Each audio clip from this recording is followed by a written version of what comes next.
লিমাল্লা মুহাব্বাতা লাহু, যার অন্তরে আমি রাসূলের প্রেম ভালোবাসা নাই তার ঈমান নাই। তার কি নাই? ঈমান নাই। যার অন্তরে আমি রাসূলের প্রেম ভালোবাসা আছে সে ঈমানদার। আল্লাহ সুবহানাল্লাহ, আর জোরে বলুন সুবহানাল্লাহ। মকরম ইবাদত দ্বারা আল্লাহ এত ভুলে গেছে, এত কাছে গেছে, সমস্ত ফেরেশতাদের কি হয়েছে?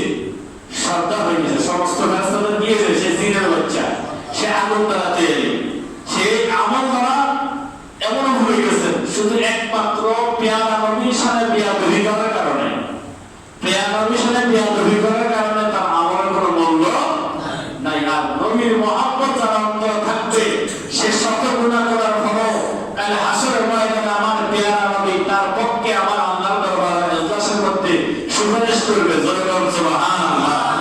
আমাদের পেয়ারা নবী আমাদের পক্ষে সুপারিশ করবে, আমরা চাই কিনা? আসলে চাই কিনা?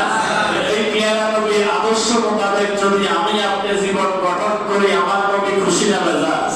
আর নবী যার উপরে খুশি হবে আমার আল্লাহ তার উপরে খুশি না বেজার থাকবে? তা আল্লাহ যদি আমাদের উপরে খুশি থাকে তাহলে মুক্তির রাস্তা আছে কিনা? আপনাকে মুক্তির রাস্তা চাই কি চাই না? যদি চান অনুরোধ রইল আল্লাহ ওয়াস্তে ঈমানি অবস্থায় রাসূলকে গ্রহণ করবেন। কি অবস্থায়? আবু বকর সিদ্দিকের যে আকীদা রাসূলের প্রতি ছিল এরকম আকীদা রাখবেন। হযরত ওমর ফারুকের যে রাদিয়াল্লাহু তাআলা যে আকীদা ছিল এই আকীদা রাখবেন।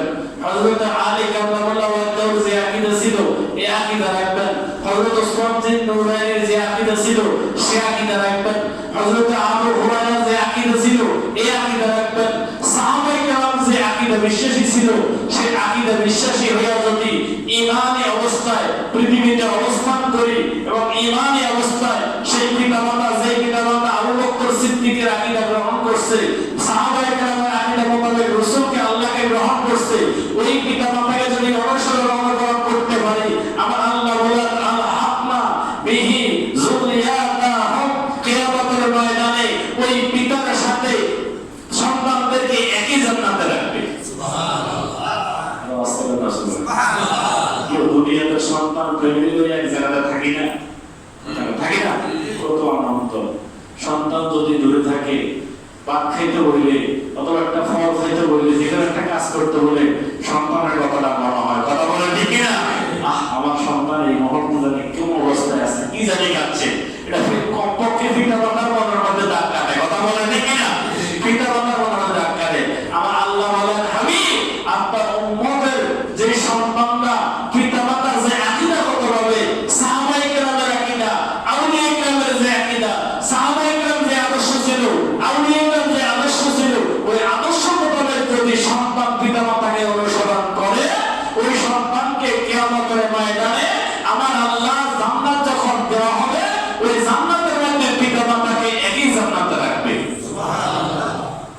হযরত রাসূল পাক সাল্লাল্লাহু আলাইহি ওয়াসাল্লামের আব্বা আম্মা জান্নাতি না জাহান্নামী? জান্নাতি। বলছেন না জান্নাতি। আমাদের দেশে কিছু মৌলবি আছে কলকাতা জাহান্নামী ছিলেন, পরে জান্নাতি হয়েছে। নাউজুবিল্লাহ। আর আজকে না নাউজুবিল্লাহ।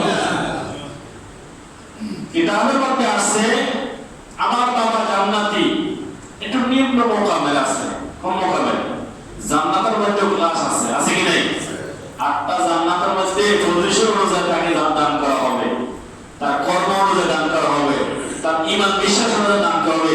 রাসূলের পাকের প্রতি যার যত ভালোবাসা বেশি হবে, জান্নাতের মধ্যে তার মোকামটা তত ভালো হবে। রাসূলের পাকের প্রতি যত প্রেম থাকবে, যত বেশি জজবা থাকবে, জান্নাতে তার মোকামটা তত বেশি উচ্চ থাকবে। সুবহানাল্লাহ। যার যত কর্ম ওই কর্ম অনুযায়ী জান্নাত দেওয়া হবে। কোন সন্তান যদি উচ্চ মোকামের হয়, বাবা যদি নিম্ন মোকামের হয়, আল্লাহ পাক ওই বাবাকে উচ্চ মোকামের পজিশন দিয়া, প্রমোশন দিয়া তাকে সম্মানের সাথে রাখবে। সুবহানাল্লাহ। জান্নাতের মধ্যে এমন নাই যে উচ্চ মোকামের সন্তানকে হইছে এখন বাবা নিম্ন মোকামের আছে, নিম্ন মোকামের আছে, বাবা সন্তানকে নিম্ন মোকামে নিয়ে আসবে না, এটা আনবে না। তার বাবাকে পজিশন দিয়ে উচ্চ মোকামে নিয়ে নেবে। অথবা কোন বাবা যদি উচ্চ মোকামে থাকে, শাস্ত্র মোকামে থাকে, ওই বাবা সন্তান একটু নিম্ন মোকামে আছে, ওই সন্তানকে বাবা দিয়ে আমার আল্লাহ উচ্চ মোকামে নিয়ে নেবে। সুবহানাল্লাহ। এরকম একটা জীবন আমাদের হোক।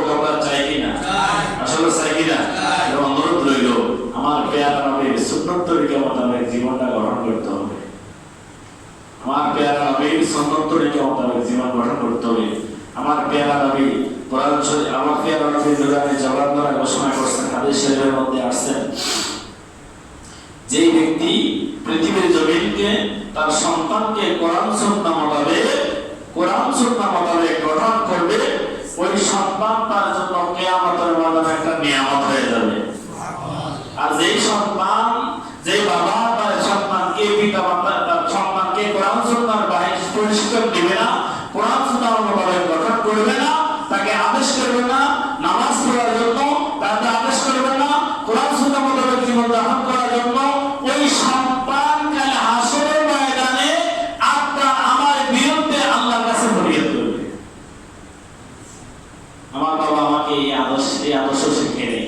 হাদিস শরীফের মধ্যে আছে, আল্লাহর পেয়ারা নবী ঘোষণা করেন, নুরানি জবান দ্বারা ঘোষণা করেন, তোমরা তোমাদের সন্তানদের তিনটি বিষয় শিক্ষা দিবে।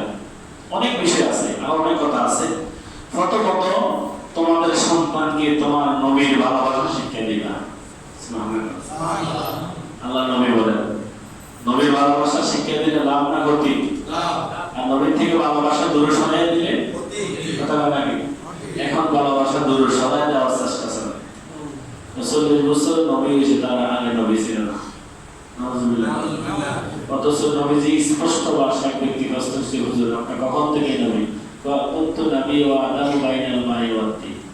অথবা অন্য আছে, অন্য হাদিসে বলতে সালে ওয়াল রূহ, যখন আদমের রূহ এবং দেহ মুবারক তৈরি হয়নি তখন আমি নবী। আর আসতে বলুন সুবহানাল্লাহ। শিশুকালে নবীজি শিশু রাসূলুল্লাহ সাল্লাল্লাহু আলাইহি ওয়াসাল্লাম মা আমিনার পবিত্র পেট মুবারক থেকে নবী হিসেবে আসছে।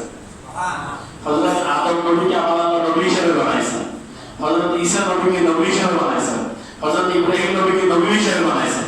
জোরে বলুন সুবহানাল্লাহ। তাহলে এখন আমি যদি বলি আমার নবী 40 বছর পরে নবুয়ত পাইছে, আসলে কি রাসূলের ভালোবাসা শিক্ষা দেওয়া হলো না দূরে সরানো হলো? তো যে রাসূলের ভালোবাসা থেকে আমার আপনার সন্তানকে দূরে সরাচ্ছে, আসলে সে কি ঈমানদার না বেঈমান? ওই বেঈমান যদি কাকরাই মসজিদের ইমাম হয়, বাইতুল মুকাররমের ইমাম হয়, তাহলে কি মানা যাবে? অনুরোধ রইল, আল্লাহর পেয়ারা নবী নুরানি জবান দ্বারা ঘোষণা করে, এই আমার উম্মতরা, তোমরা তোমাদের সন্তানকে তিনটি বিষয় শিক্ষা দিবা। সর্বপ্রথম করে রাসূলের ভালোবাসা। সুবহানাল্লাহ। আচ্ছা বলেন, রাসূলের ভালোবাসা যদি পয়দা হয়, তার ভিতরে রাসূলের মহব্বত যদি পয়দা হয়, সে কোরআনের ভালোবাসা আসবে কিনা? আসবে। কারণ রাসূলকে যে ভালোবাসে, রাসূল যেটা ভালোবাসেন সেটাই উম্মত ভালোবাসবে। কথা বলেন ঠিক কিনা? রাসূলের ভালোবাসা যদি আমার অন্তর না থাকে, নেতার অনুসরণ কখন করবে? তার প্রজারা এবং তার সৈনিকেরা, তার শ্রমিকেরা যখন নেতার অনুসরণ কখন করবে? যখন নেতার প্রতি তার ভালোবাসা জন্মায়। কথা বলেন ঠিক নেই? যদি নেতার প্রতি ভালোবাসা না জন্মায়, তো এর মেনে তোমার দরকার নেই। সামনে হুজুর হুজুর হিসকেনে দেখবেন যে আপনাকে গাইলে কি করবো? এমন জীবন গঠন করেন, যে জীবন গঠন করলে আপনার সামনে সম্মান দিব, বিজয় সম্মান। কথা বলেন ঠিক নেই? ভালোবাসা এমন একটা জিনিস, রাসূল সাল্লাল্লাহু আলাইহি ওয়াসাল্লাম ঘোষণা করছেন, তোমরা এক মুমিন অপরকে ভালোবাসবা, আমি আল্লাহকে পাওয়ার উদ্দেশ্যে। সুবহানাল্লাহ। আমাদের ভালোবাসা থাকবে কাকে পাওয়ার উদ্দেশ্যে? আল্লাহকে পাওয়ার উদ্দেশ্যে। আল্লাহর পেয়ারা নবীর ভালোবাসা যদি আমি আপনার সন্তানের প্রতি, আমার সন্তানের প্রতি তাকে জাগ্রত করতে পারি, অটোমেটিক যখন মুয়াজ্জিন বলবে সালাতু খায়রুম মিনান নাওম, তখন আর সন্তান ঘুমে থাকবে না। তার কারণ সন্তানের অন্তরে একজন ব্যক্তি ভালোবাসা দিলে রহমাতুল লিল আলামিন, যিনি নামাজ পড়তে পড়তে ওনার পা মোবারক খুলে যেত। হুজুরের নামাজ পড়তে পড়তে পা মোবারক মাঝে মাঝে খুলে যেত। হুজুরের নামাজের প্রয়োজন ছিল না। সাহাবায়ে জিজ্ঞেস করে, হুজুর আপনি এত কষ্ট করেন কেন? আমি এলাম মুআল্লিম, আমি শিক্ষক, আমি যদি প্রশিক্ষণ না দেই আমার উম্মত কিভাবে শিখবে? জোরে বলেন সুবহানাল্লাহ। আমরা সেই নবীর উম্মত, তকদীর ভালো না খারাপ, যেই নবীর উম্মত হওয়ার জন্য আদম নবী থেকে ঈসা নবী পর্যন্ত সমস্ত নবীরা আল্লাহর দরবারে বলছেন, আল্লাহ নবী না বানায় যদি আখিরি জামানার নবীর উম্মত বানাইতা, তাহলে মনে আমরা মর্যাদা বেশি পেতাম। জোরে বলেন সুবহানাল্লাহ। আমার নবীর মর্যাদা আছে কি নাই? আমার পেয়ারা নবী ঘোষণা করেন, এক নম্বর তোমার নবীর ভালোবাসা শিক্ষা দিবা, দুই নম্বর তার পরিবারের ভালোবাসা